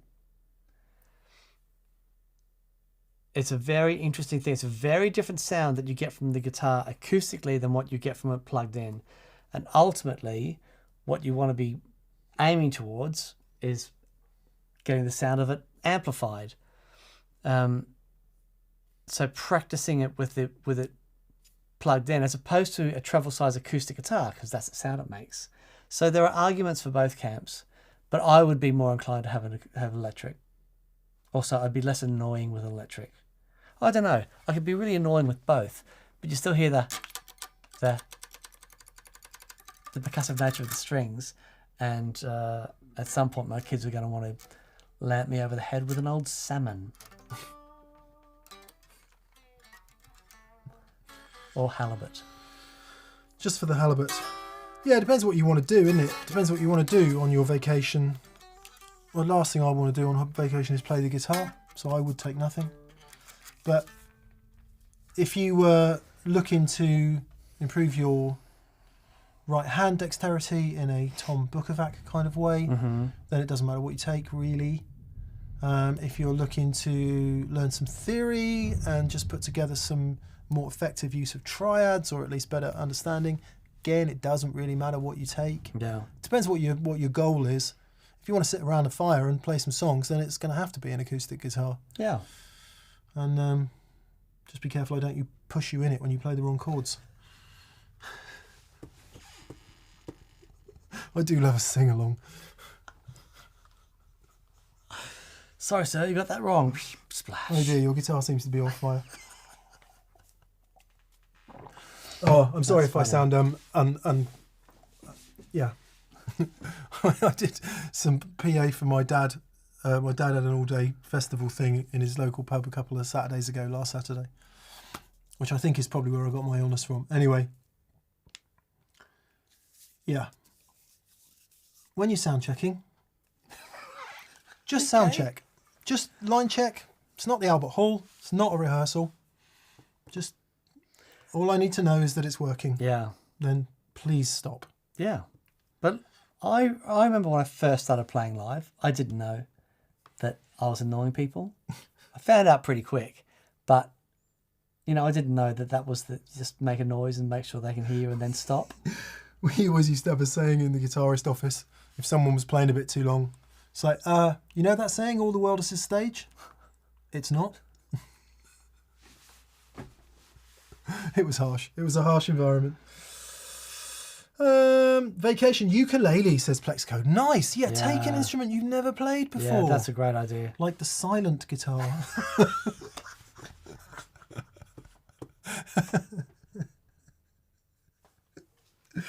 Chris Quinn, I can't remember. Does anyone know which delays Dan and Mick regularly use respectively? What does Dan use for Memory Man sounds if he's not using the big box Memory Man?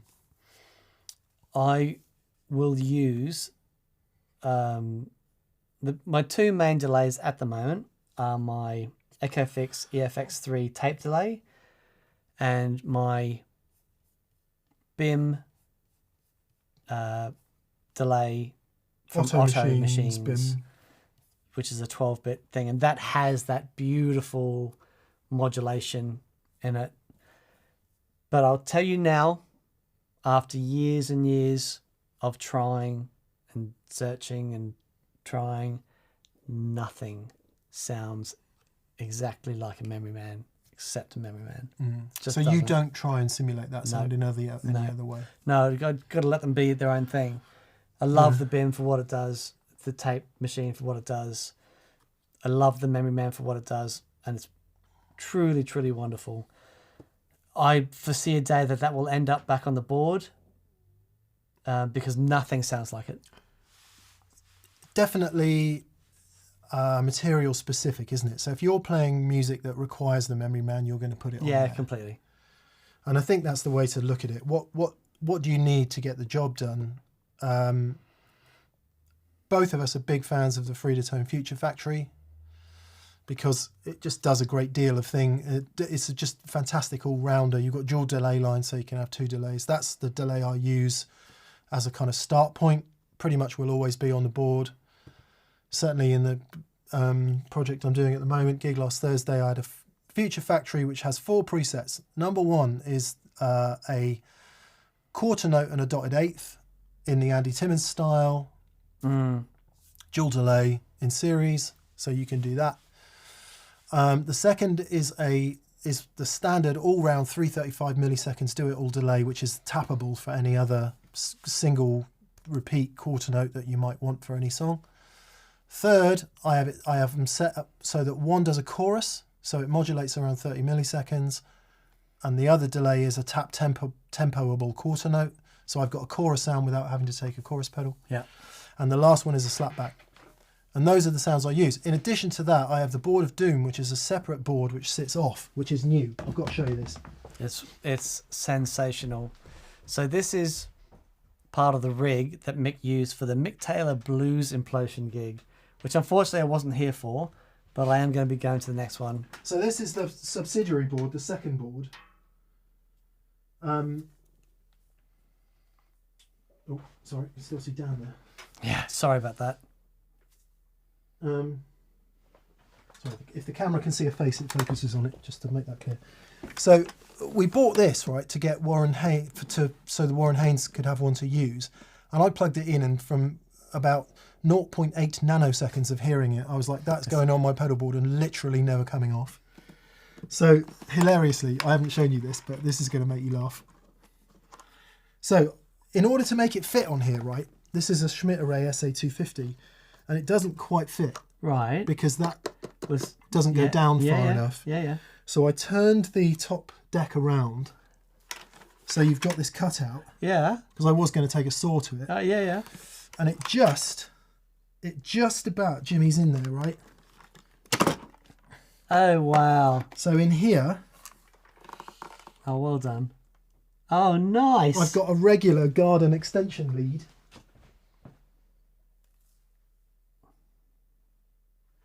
And I spent about 20 minutes figuring out the position of that so it wouldn't cause any hum with the pedals above it. Yeah, okay. And any of this IEC inlet. Yeah.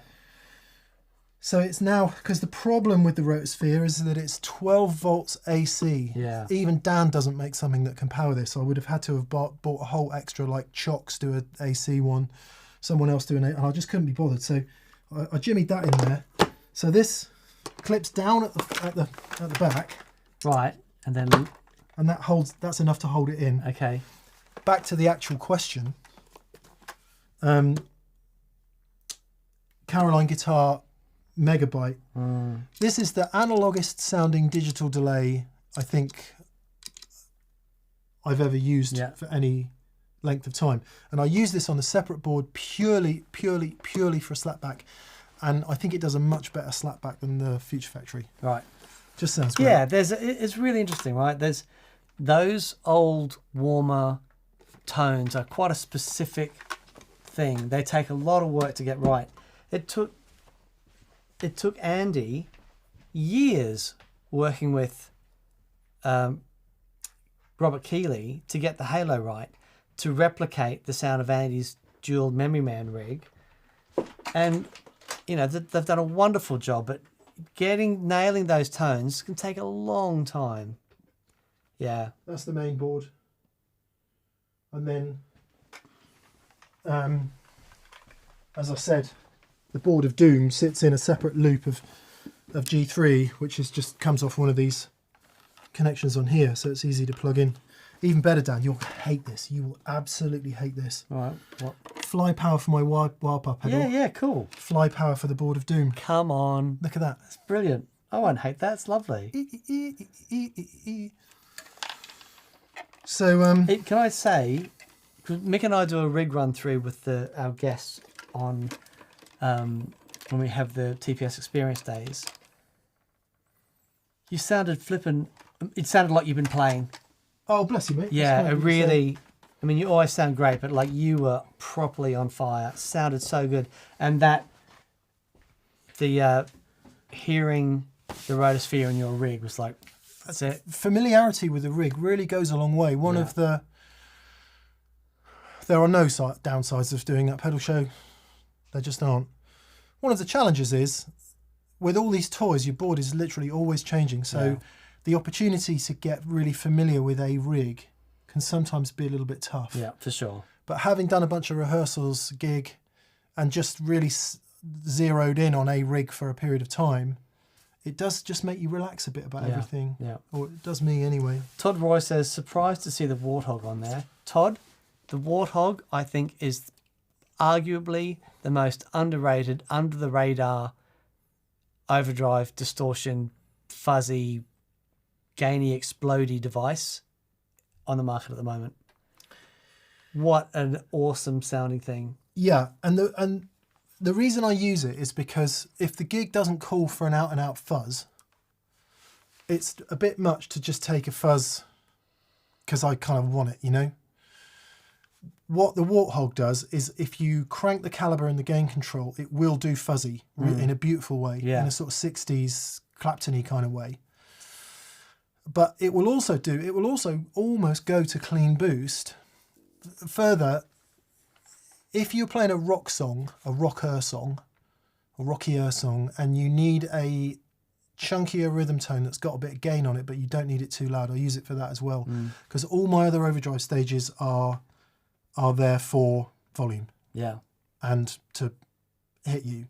So you can't be hitting people in the middle of a verse. So in a separate pedal that's specifically there as a kind of a Swiss Army knife for all those other jobs that the other ones won't do. And I think I ended up having the Warthog on a great deal through the gig. Awesome. A great deal. It's awesome. A wonderful thing. It's a wonderful thing. Yeah. Ed Airfire says, what is the Dan Drive pedal? It is, it's the Dan Drive version of the thing I was just talking about, the Argo. Dan gave our later Argo to Robin Ford. This one's got a foot switch that needs some attention, so that's currently not on there. But so I've got the Dan Drive version of it on there. It's exactly the same process and job. Right. Groovy. Yeah, not a bonk machine, Chris. It's the Austin Blender, it's called. Austin Blender. David Burke says, please keep singing the praises of the Megabyte, Mick. It's a pedal I'm currently trying to sell on Reverb. Right, get onto Reverb and buy David's Caroline Effects Megabyte delay. Yeah. You won't be sorry. No, it's a great thing.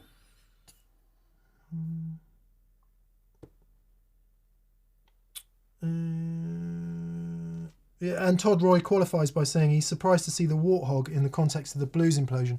Yeah, we do. What did I use it for? So, we do Sunshine of Your Love. Yeah. So I use it for that, for a slightly more gritty 60s overdrive sound. You do Rain in Blood, Megadeth. Yeah. Run to the Hills. Also, that was awesome. That version of that. The other thing I use it for is we do. Firestarter by the Prodigy. I saw Gizbutt. Did you? Yeah, a few weeks ago. He was. I think he might. Yeah, he came to our gig in Nottingham. Wow. Was it Nottingham? No. Yeah, it was Nottingham, wasn't it? Leicester. Yeah. Sorry, Leicester. He came to our gig in Leicester. We saw Gizbutt. Of the Prodigy, plays guitar. Used to play guitar for Prodigy. Maybe still does. Don't know. Oh, yes, that's right. And he proceeded to tell a story about being yes that. And then we also do a song, and I'm really sorry I don't know who it's actually by, but a version by Ry Cooder called "Crazy About an Automobile," and to get that sort of Ry Cooder breaking up, honky, small amp thing, I use the Warthog and harmonic tremolo. Oh, lovely. I mean, it doesn't sound like Ry Cooder, but it's sort of a nod in that direction. Yeah. So that's another thing I use it for. It's kind of like it does distortion, bit of fuzz, and the broken amp thing. Right. Which none of my other pedals do. No, yeah. It's a really, really magic It's thing. such a great pedal. Yeah. It's a bit clever, is old Thorpey. He has a quality pair of wingnuts on the side of his head. Evan Ward said Rain in Blood wasn't by Megadeth, Dan. Of course not. It was but the Slayer. Megadeth version is epic. And moreover, Mick's version. Yeah. Rain in Blood, in brackets, but don't regret it.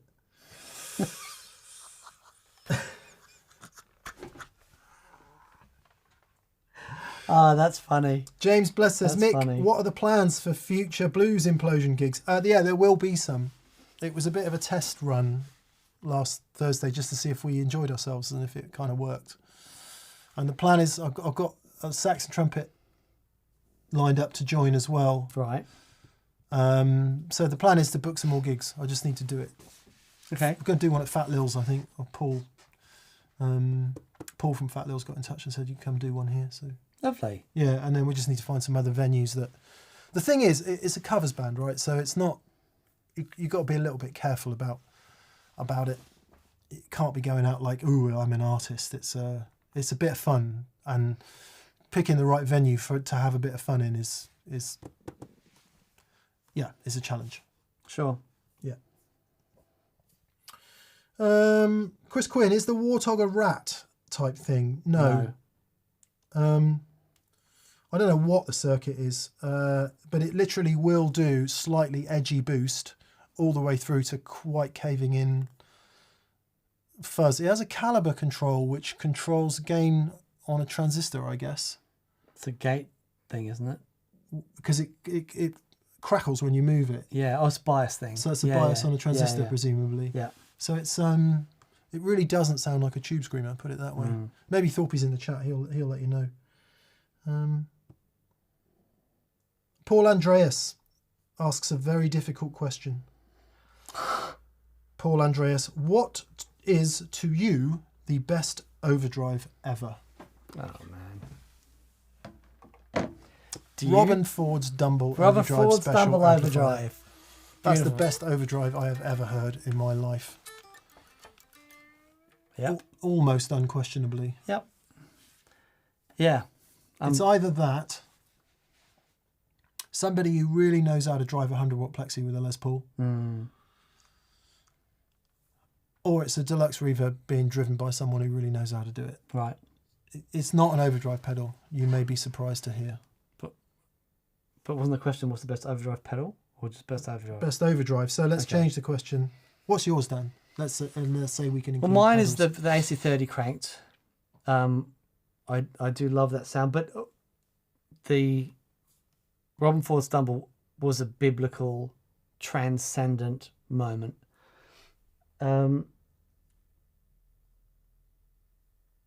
It all depends on I can say at the moment the Kingsley Harlot V3 is doing so much.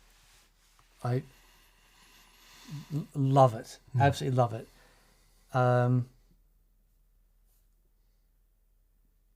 So that's certainly up there. King of Tone is certainly up there. There's so many. That's the trouble. In the right moment, there are so many. That are completely appropriate for that moment. Yuki Hayashi from Free the Tone came in while Dan was in America. He was in the UK and he just came in to visit. I've known Yuki for a while. Sorry if this is a repeat from last week. And bless him, he brought me their custom shop Overdrive Land. Oh, wow, okay. Which is their Dumble type overdrive pedal. Straight to the pool room. Really? It's that really sound. Good. Wow. I mean, as far as a pedal can ever be that sound, sure. but certainly into the Two Rocks.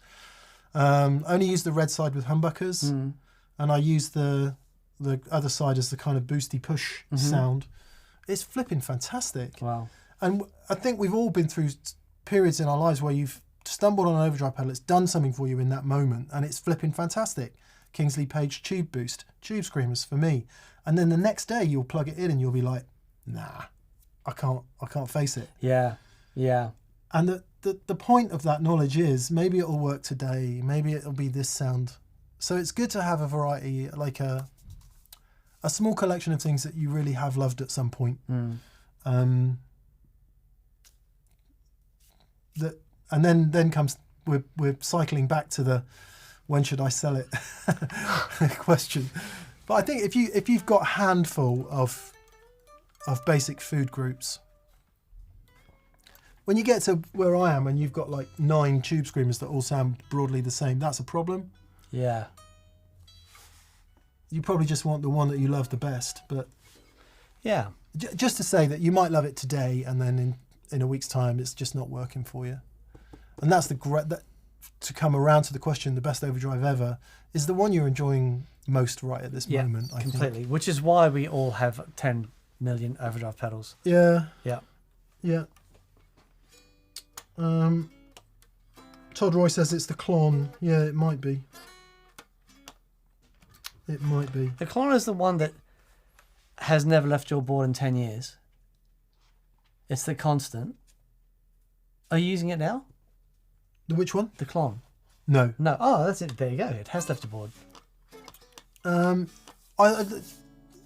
definitely love-hate with the Klon. Really? Yeah. Some days it just does that thing perfectly, and then Right. other days it's just too much of that Okay. thing. I think if you've got an amp right where you want it, Warren was a great example on Friday. Two Rock was just in a place that for whatever reason he was preferring it to the Marshall. Just on that day, a different day, it could have been different, but he was loving it. He was absolutely loving it. I will say... With the Two Rock, and it was like, with the Klon, it was like, that's what a Klon sounds like. Yeah, right. But I remember seeing you at that Jimi Hendrix blues thing, and there was 4 guitar players on stage, and everyone had plexis and stuff. They all sounded great. You had a Two Rock and a couple of other bits and pieces, and it was the standout tone. Bless you, mate. Yeah. I did play a Bloomfield Drive while I was in America at Walt Grace Vintage. Oh boy. It's, really, really lovely. They know how to make amps, don't They they? really do. They really do. Just seeing where we are. Is this the same scale length as the SG? Yes, Okay. give or take. I've never quite understood it because it's always quoted as 24.75, but people say it's closer to 24.6. If you understand that, please put it in the chat why that is, and we should just measure it, which shouldn't be that difficult. Oh, here's Rosie. Hello, baby dog. How are you? I thought you'd gone home. I thought you'd gone home. You come up here or not? Bit tired? You come up here? Come up here. Come on then. No? Will I get a cuddle today? Oh, yeah. That's right. Can you say hello to the people? Say hello to the people, Rosie. She's like, I'd much rather sit on Dan's lap, to be honest. Bit tired. Bit tired. Bit hot dog. What was the reason for your question? Why were you asking if the Les Paul and the SG are the same? I just didn't, because obviously the SG's neck goes that way. Ready for landing. Flying Spaniel. Yeah, because this neck is so much further out here. Yeah. And, but yeah. Yeah, should be the same scale length. Should it, Rosie? What do you think? Is it time to go home? You got any questions about guitar pedals, Rose? Woo. Right. You want to go and see Uncle Dan, don't you? And then I can read out the next question. I know. Come on, let's get you down. Good girl. Right, we'll take a couple more from the chat.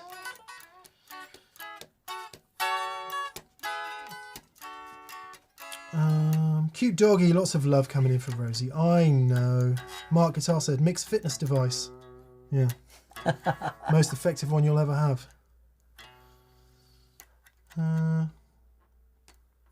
BV says, the Warthog is an American drive tonally, based with great cleans, but can get to almost fuzzy. That's interesting. It's said that it's American. It kind of sounds like, it always sounds Marshally to me, but I don't know. It shows you what I know, doesn't it? YMES YDT Eames EDT. Since you got Warren on the show, any chance of getting Jimmy Herring or Derek Trucks? There are irons in the fire for Derek. We got Warren kind of on a fluke because we have a mutual friend, and it just so happened that Warren's path was kind of passing us. Yeah. And it was possible to make it happen. And with a lot of people, I think they'd probably want to do the show, but making it happen is quite tough when you're on tour and stuff, given our geographical location. Yeah. Not to make too many excuses. And then there are other people who just don't want to do it, and that's fine. Not because they don't like us, because they just don't really do gear shows. And that's cool as well. So needless to say, there is an open invitation to any artist if they want to come on the show. I've had a few conversations with PRs where I'm like, do they really want to come on the show, or are you just trying to plug a record? Because if they're not really into it and they don't want to geek out on guitar tone for an hour, then it'll be a bit gruesome for all of us. So Yeah. they got to want to come on, you know. Yeah, the Noel show was a great example. It's just an opportunity for him to talk about something he's really into. You know, he loves guitars and, you know, Johnny Marr. There's a side of their art that they don't get to talk about a lot. So we're in a very, very lucky boys that we're able to do that. Yeah. So bring them on. Oliver Boysen says, was Rosie named after the John Mayer song? No. AC/DC. Yeah, more like the Thin Lizzy song, I would have thought. Okay. Yeah. Was it Thin Lizzy, Black Rose? Okay. Or am I getting that wrong? But to be honest, it was none of that. It was, I looked at her and I said, you're called Rosie. Oh, it was an album, Black Rose, Rock Legend.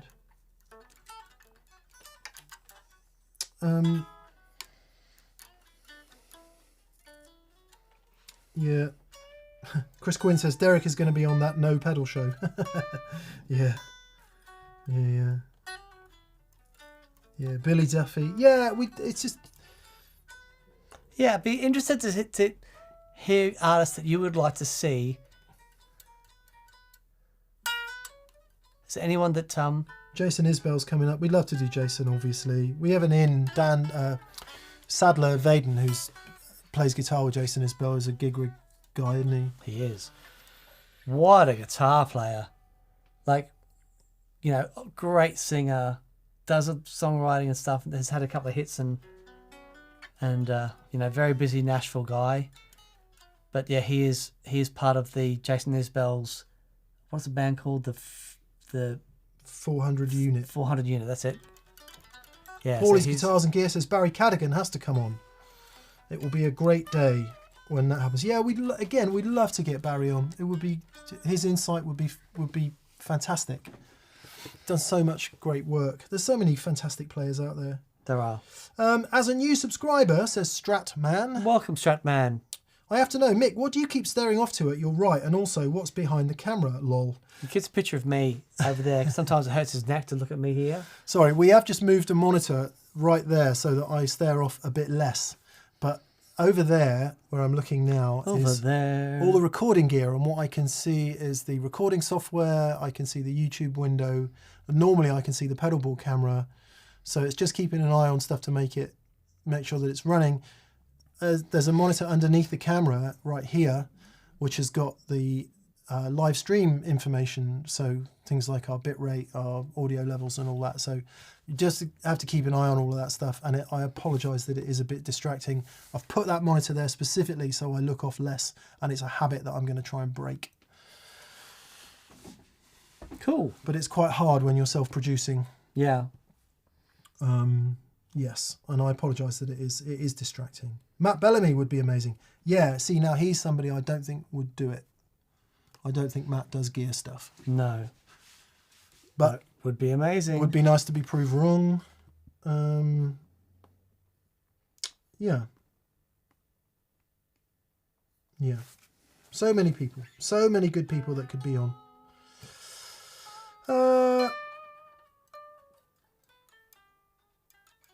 Jolly good.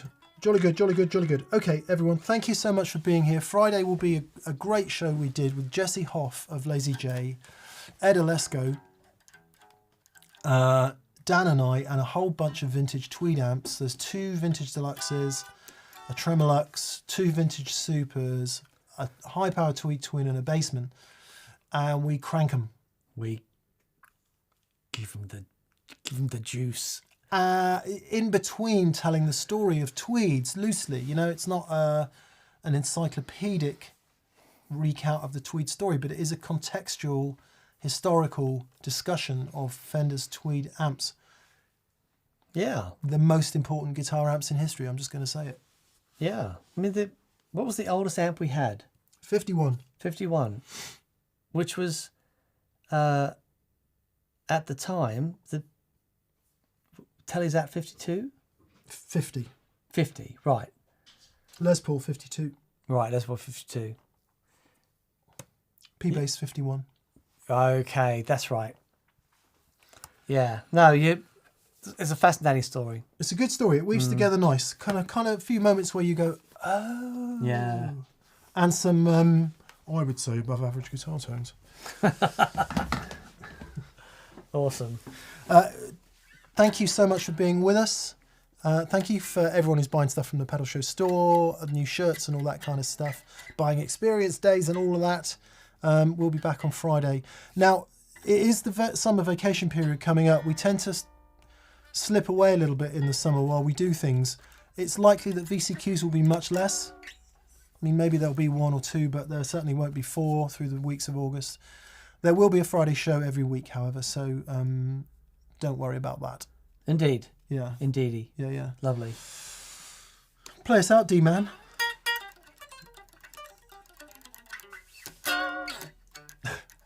D-Man? D-Man. Demon Daniel. Donny, Demon Daniel. Donny, Demon Daniel.